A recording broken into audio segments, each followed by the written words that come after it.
My name is Lily Thompson, and I'm 34 years old. 3 months ago, I stood outside my sister's $200,000 wedding while 500 guests partied inside because she thought I wasn't good enough to be there. The little envelope I left at the front desk that night would cost her a $2.8 million apartment and change how our family sees success.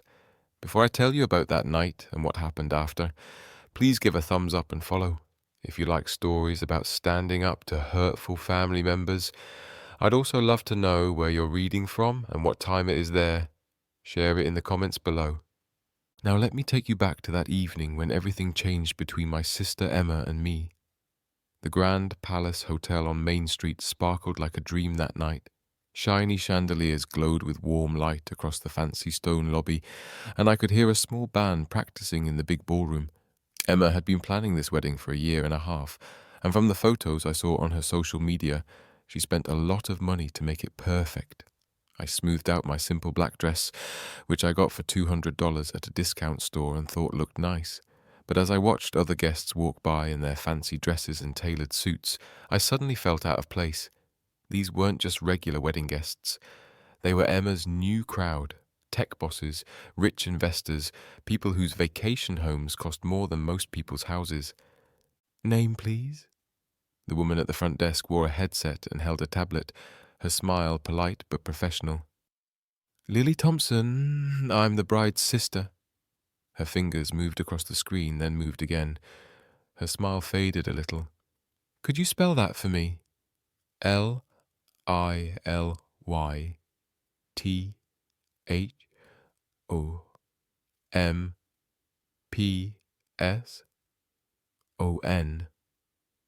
I watched her closely as she checked what must have been a long list.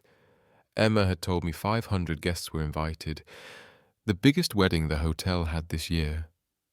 I'm so sorry, Miss Thompson, but I don't see your name here, she said, looking confused.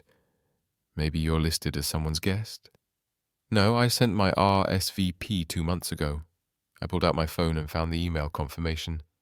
Look, April 15th, confirmed for 1. The woman bit her lip, looking uneasy. Behind me, more guests were arriving, and I could feel them getting annoyed. Could you step aside for a moment? I'll call the wedding planner. But I already knew something was wrong. Emma was super organized. She didn't mess up lists, especially not for a wedding she'd been obsessed with for 18 months. My stomach felt tight as I moved to the side, watching happy couples check in and get their table numbers. I called Emma's phone. She answered on the 3rd ring, her voice full of excitement, with the sound of her bridal room in the background. Lily, what's up? I'm about to walk down the aisle in 30 minutes. Emma, I'm at the front desk. They can't find my name on the list. There was a pause. Not a confused one, but a careful one, like she was choosing her words. I heard glasses clinking and her friends giggling in the background. Oh, that, she said, her voice turning cold and sharp. Did you really think you'd be invited, Lily? Her words felt like cold water splashing me. What? Emma, I'm your sister. You sent me an invitation. That was before James's investors said they were coming. Do you know who's here tonight? The head of a big tech company, 3 bank executives, James's whole team. Her voice got quieter, but every word stung.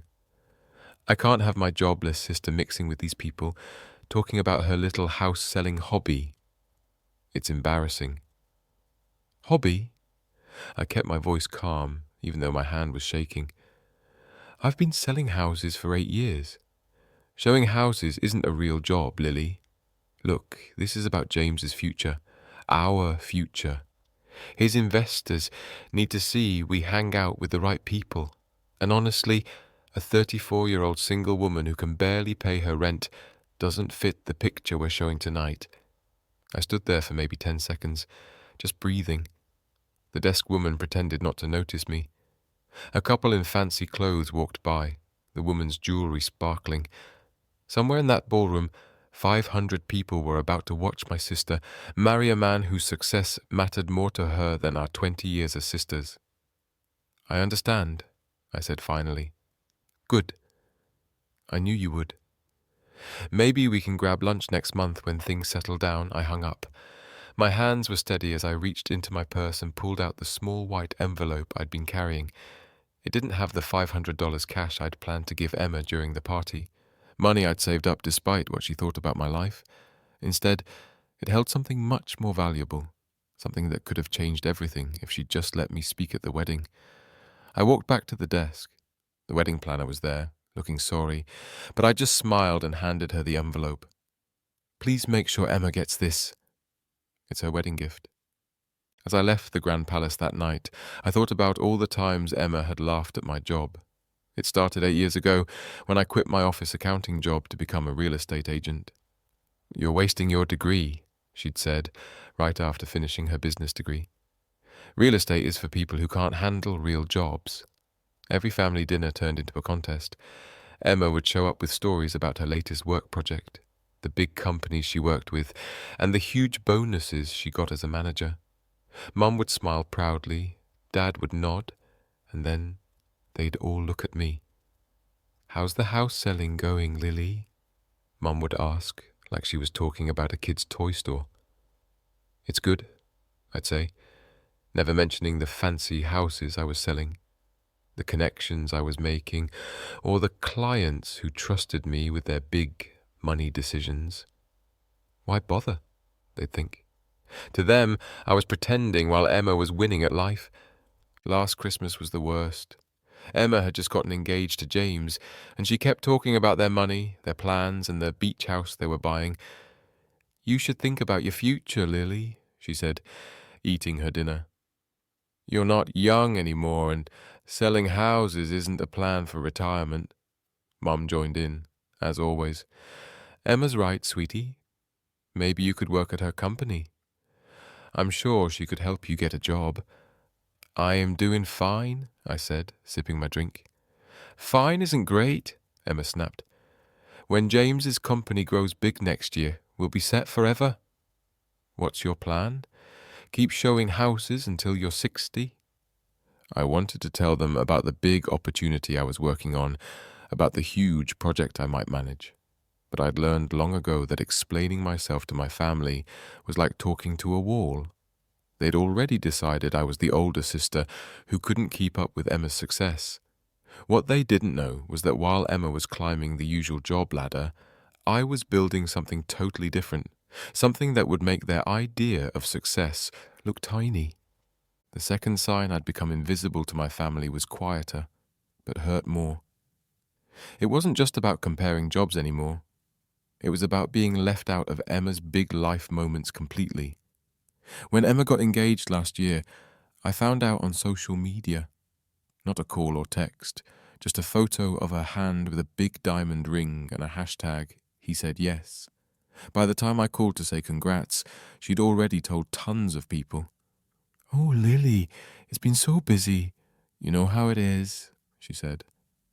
But I didn't know. I was 34 and single, something she always pointed out. The family group chat about wedding plans started without me. I only found out it existed when Mum accidentally sent me a screenshot, meant for someone else. There was Emma, Mum, our aunts, our cousins, everyone but me. When I asked Mum about it, she stumbled. Oh, honey, we didn't want you to feel bad since you're not, well, since you don't know about these things. Like I couldn't understand flowers or venues because I wasn't married. Then came the bridesmaid choices. Emma picked her 3 college friends, James's sister, and 2 cousins I didn't even know she was close to. When our aunt asked why I wasn't in the wedding, Emma laughed it off. Lily's not really the bridesmaid type. She's better helping behind the scenes. Behind the scenes, meaning invisible, the single sister who didn't look good in photos with the other couples. But the final moment that should have warned me about that night happened last month. Emma posted a long post about all the important women in her life who helped her get ready for the wedding. She named her boss, her gym coach, even her hairstylist. My name wasn't there. I'd become a ghost at family events, the extra person at holiday dinners, the sister who only existed when they needed someone to feel better than. and for too long I let them. I smiled through their rude comments, stayed quiet during their comparisons, and accepted my role as the family's example of what happens when you don't follow the right path. But ghosts can surprise people when they're not expecting it. Standing outside the grand palace watching happy couples go into my sister's wedding, I had a choice. I could fight to get in, make a fuss, demand to talk to Emma, maybe even convince security to let me in. The old Lily would have done that, would have pushed down her pride and found a way to make things okay, to fit into whatever small space they'd give her. But standing there in my simple black dress, holding my purse with that envelope, I realized something important. Some places aren't worth being at. If I walked away now, if I let Emma have her perfect wedding without her failed sister, I'd lose my chance to reconnect with family I only saw at big events like this. Our cousins from Texas were inside, our grey aunt from Chicago, who I hadn't seen in years. Those relationships might never recover once people heard I'd been left out. Worse, I'd be stuck as the family failure forever. Emma would tell the story for years, how I couldn't even show up to support her big day, probably too ashamed of my life to face all those successful people. Every family gathering would have whispers about poor Lily. Still single, still struggling, still trying to sell houses, while everyone else did great. But the biggest loss, the one that made my heart hurt, was that I'd lose any place in our family, not just Emma's family, but all the Thompsons. I'd become the warning story they'd tell their kids. Don't end up like Aunt Lily, who picked a shaky job over a real one and ended up alone. The doorman looked at me kindly. I must have looked sad standing there in the chilly October night, dressed for a wedding I wasn't part of. Can I get you a taxi, miss? No, thank you. I'm okay. And I was. Because losing those things, the family ties, the reputation, the seat at their table, suddenly felt like a small price to pay for keeping the one thing they'd been trying to take from me, my self-worth. I thought about the email I'd planned to send Emma tomorrow, with photos from tonight and more congratulations on her happiness. I thought about the speech I'd written but would never give, about how proud I was of my little sister. I thought about all the ways I'd been ready to celebrate her, even as she pushed me out of her life. My phone buzzed with a text from Mom. Where are you? Ceremony's starting soon, I typed back. Emma said I'm not invited. I'm going home. 3 dots appeared, then vanished, then appeared again. Finally, there must be a mistake. There was no mistake. For the first time in years, everything was clear. I turned away from the grand palace, from the warm lights and the sounds of celebration I'd never really been part of.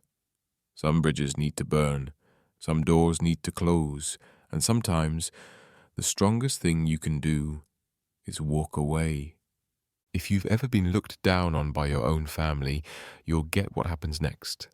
Before we go on, if this story feels real to you, please give it a thumbs up.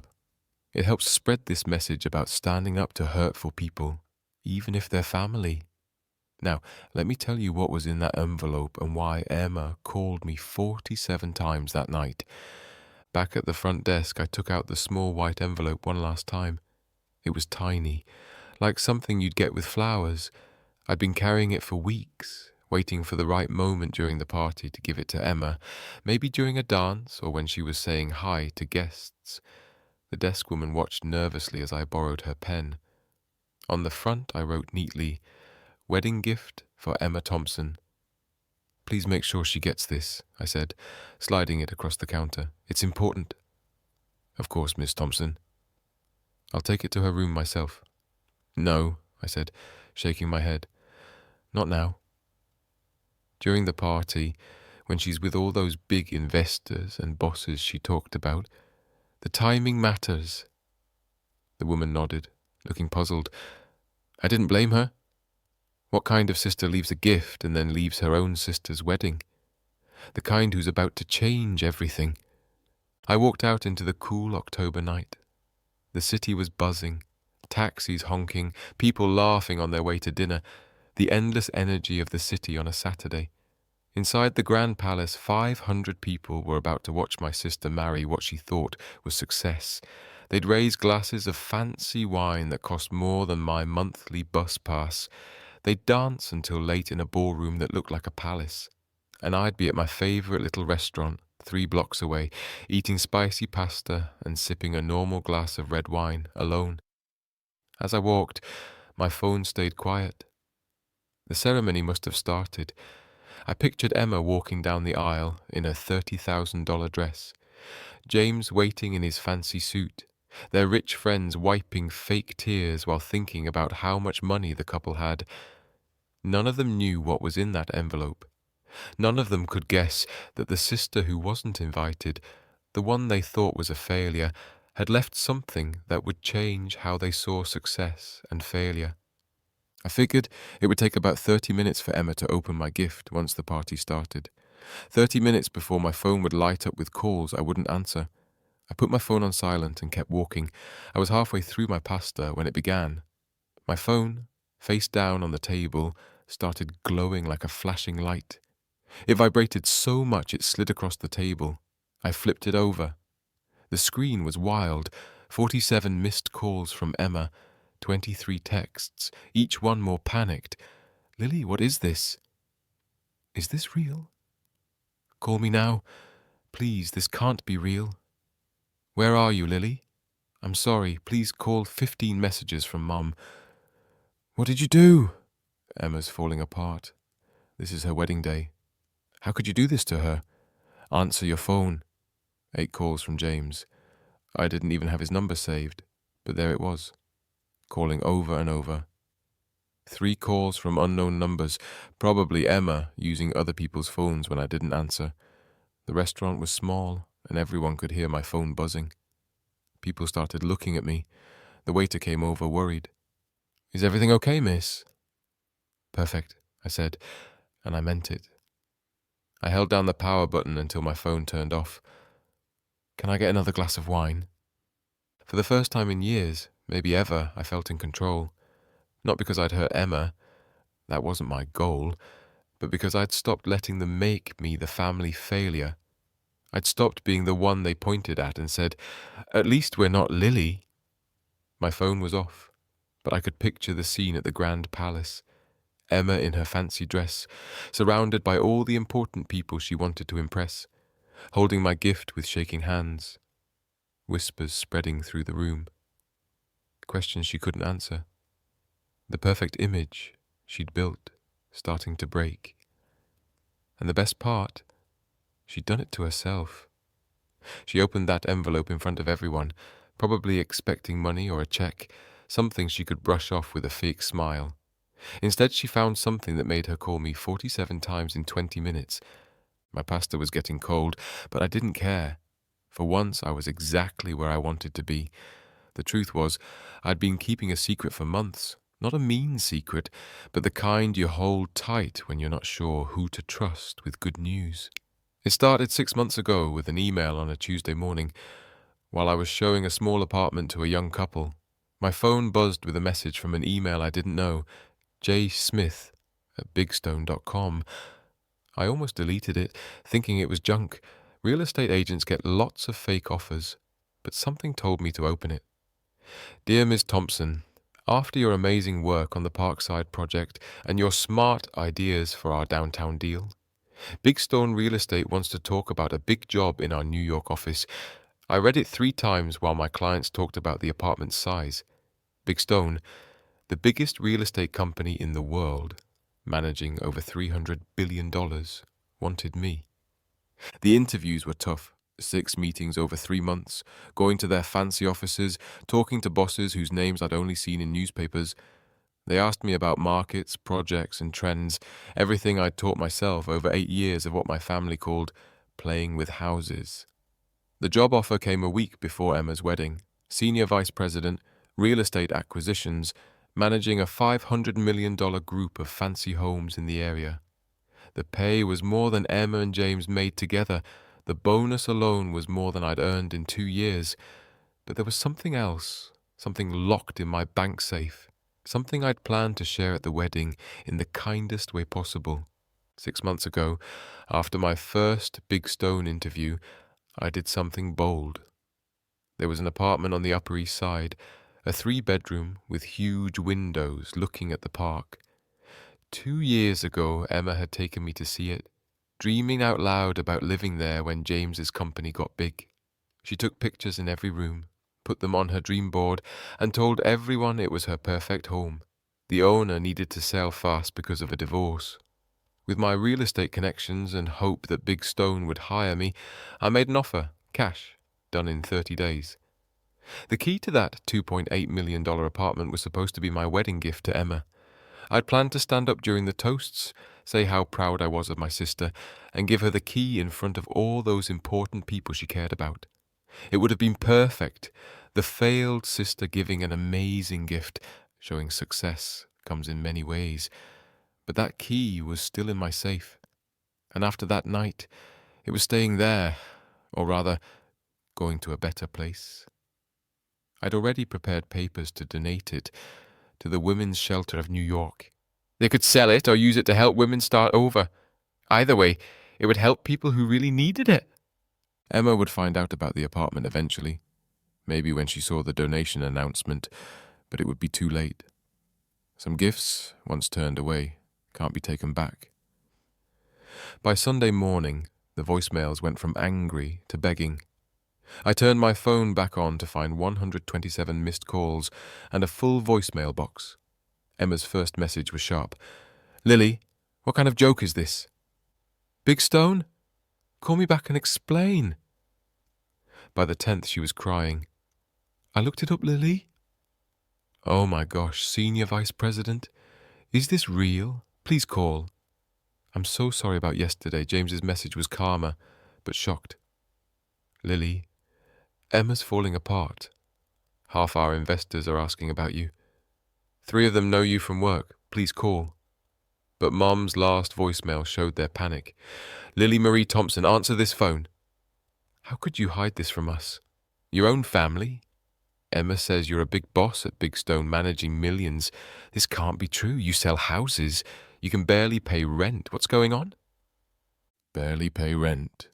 Even with proof in Emma's hands, they couldn't believe it. The business card I left in that envelope was simple but elegant.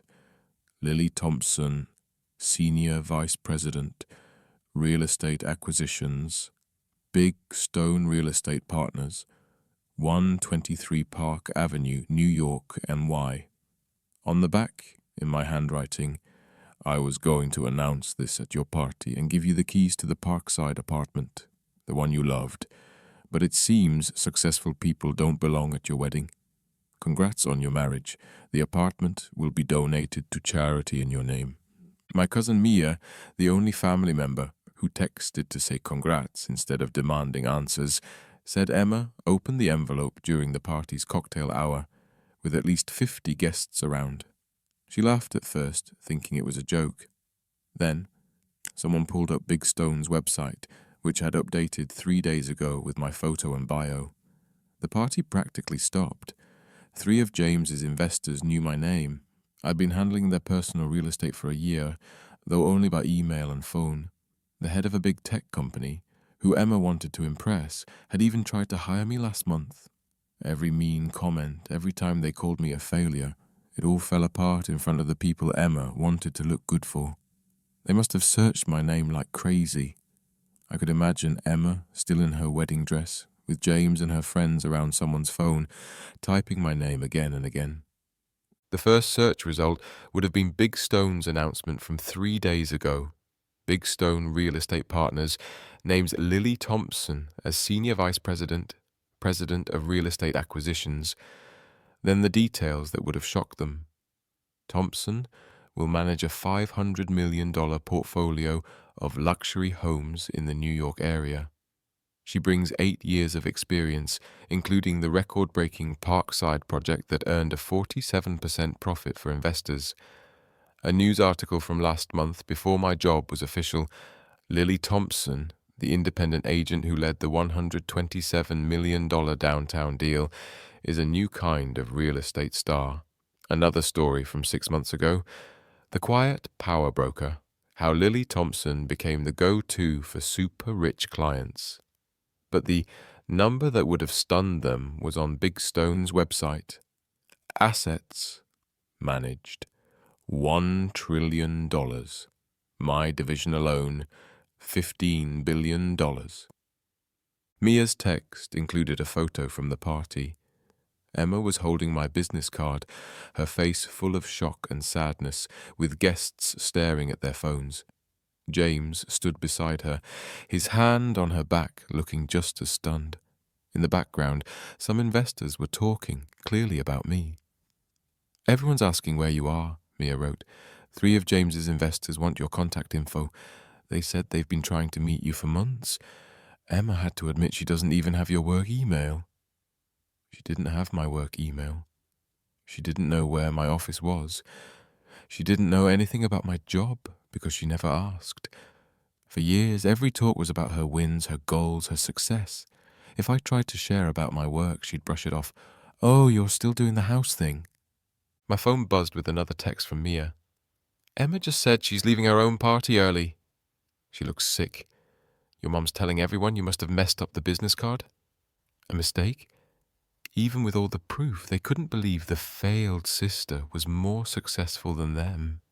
Emma spent her whole wedding party trying to call me instead of enjoying her day. But the real surprise came 3 days later, when she learned what I did with her dream apartment. If you're liking this story about standing up to hurtful family, please follow and hit the bell so you don't miss more stories like this. Have you ever had to cut off a family member who didn't value you? Share your story in the comments. Now, let me tell you about the emergency family meeting that changed everything. 3 days after the wedding, Dad called. Not Emma or Mom, but Dad, who usually stayed out of family fights.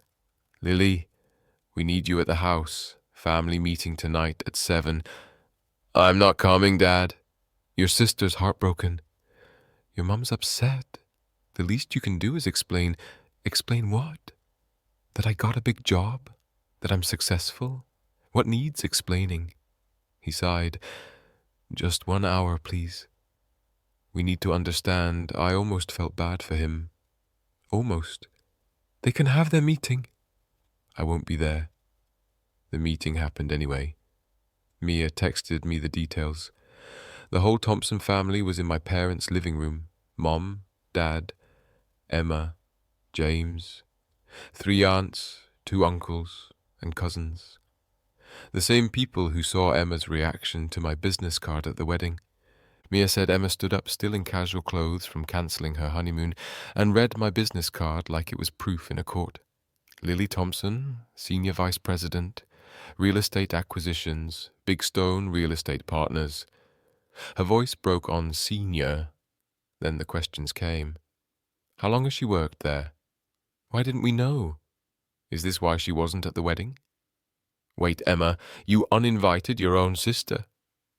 That last one was from Aunt Susan, Mom's sister, who came from Chicago for the wedding. The room got quiet. Emma tried to explain. She wasn't exactly uninvited. There was a mix-up with the list, and I thought she'd feel weird around James's business friends. I was protecting her. Protecting her? Uncle Tom laughed. Your sister's a big boss at Big Stone, and you were protecting her from some small-time investors? The truth came out then. How Emma had taken my name off the list on purpose, called me embarrassing, and said how I didn't belong with successful people. James tried to fix it. We didn't know about her job. If we had, you'd have invited her, Aunt Susan cut in. You only want Lily around if she's successful enough. What kind of family does that? Mum tried to calm things. Lily should have told us about her job. We're her family. Why would she hide it? Mia spoke up. Maybe because you've spent 8 years calling her a failure. The meeting fell apart after that. Relatives picking sides, Emma crying, James making excuses, Mom saying it was all a misunderstanding, and everyone asking, "Where's Lily?" I was at my apartment, reviewing work papers for a new project, living my life as I had been for months, successfully, quietly, without their approval. The apartment news hit the next morning when Emma finally looked at my life. Mia said Emma spent hours checking my social media for clues she'd missed. She found a photo I posted 6 months ago, standing in front of a building with the caption, "Big things coming."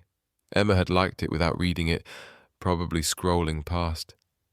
But now she recognized the building, the one she'd shown me 2 years ago, her dream 3-bedroom apartment with park views.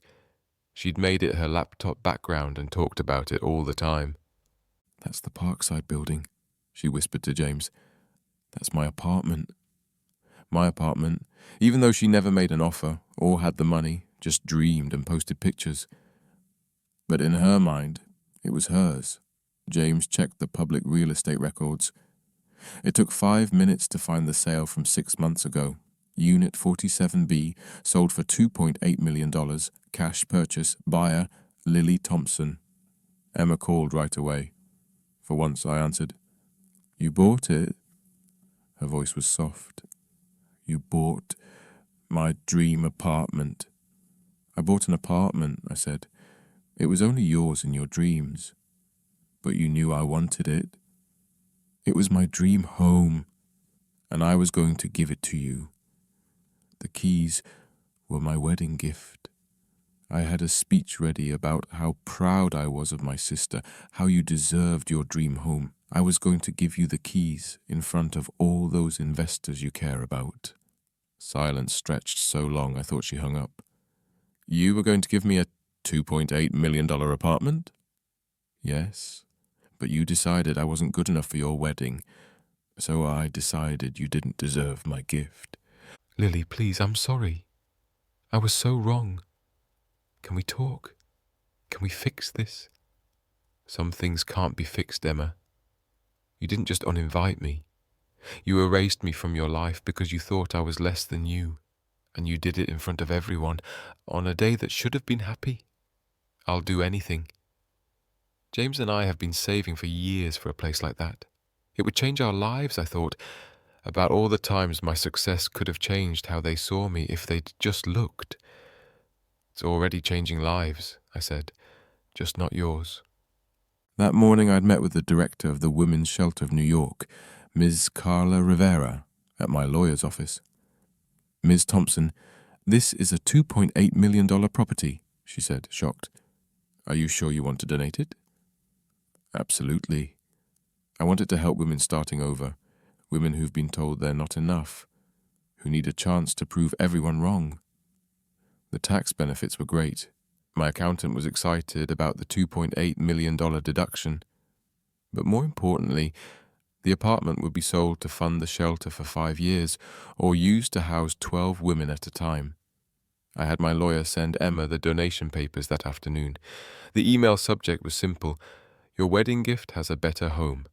The attachment showed everything: the deed, the donation value, the tax forms, and a letter from the shelter thanking me for the biggest donation they'd ever received.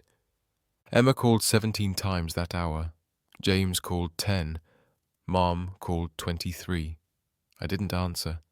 Instead, I was in my new office at Big Stone, a corner office on the 42nd floor with a view of Park Avenue. My assistant Noah knocked and brought my coffee. "Ms. Thompson, you have 3 messages from a James Carter saying it's urgent, and someone named Emma keeps calling the front desk." "Thank you, Noah." "Add them to the no-call list." He nodded without asking questions. That's what I loved about Big Stone. Work boundaries were respected. My phone buzzed with a text from Mia. "Emma told everyone you gave her apartment to charity." Uncle Tom said it wasn't hers if she didn't own it. She ran out crying. I put my phone down and turned to my computer. I had projects to manage, deals to finish, a career to grow. The same career they called playing with houses for 8 years. The apartment was gone, donated, making a real difference, and Emma was learning what it felt like to lose something she thought was hers. The difference was, she'd only lost a dream. When she uninvited me, she tried to take my self-respect. One could be replaced. The other was priceless. 2 weeks after the wedding, Emma tried one last time. She found my office address, probably online, and showed up in the lobby on a Tuesday morning. Noah called my office at 9:15. Miss Thompson, and Emma Thompson is downstairs saying she's your sister. Security won't let her up without your okay. I looked at the security camera on my desk. There was Emma in a fancy suit arguing with the guard. She looked smaller, less confident. The bold manager who dismissed me at her wedding was gone, replaced by someone who realized what she'd lost. She doesn't have an appointment, I told Noah. Our rules are clear. Of course, Miss Thompson. I'll tell security I watched as the guard explained she couldn't come up. Emma pulled out her phone and mine rang. I let it go to voicemail. Her message was desperate. I'm in your lobby, Lily. Please, just 5 minutes. I know I hurt you. I know I was wrong. But we're sisters. That means something. Sisters. We were sisters when it suited her, when she needed something, when my success made me worth knowing. I sent an email instead of calling. Emma, boundaries aren't suggestions. They're not up for debate. You made it clear at your wedding that success was the price to be family. Now that you know I'm successful, you want to change the rules. That's not how it works. I wish you and James happiness in your marriage and success in your careers. I hope you find your dream home someday on your own. But I won't be part of your life. This isn't punishment or revenge. It's my choice, just like you chose to remove my name from your guest list. The difference is I'm choosing honestly, not with lies. Don't come to my office again. Security has your picture now. Lily. I watched her read it on her phone in the lobby. Her shoulders dropped. She stood there for 10 minutes, maybe hoping I'd change my mind, then walked out into the city. That was the last time Emma tried to reach me directly. The family kept pushing for months, but I stayed strong. Some boundaries, once set, don't move. The fallout from that wedding night hit Emma's perfect world in ways she didn't expect. It started with James's investors. 3 were my clients. They asked James why his wife had banned one of their best real estate agents from the wedding. The head of a big tech company was blunt.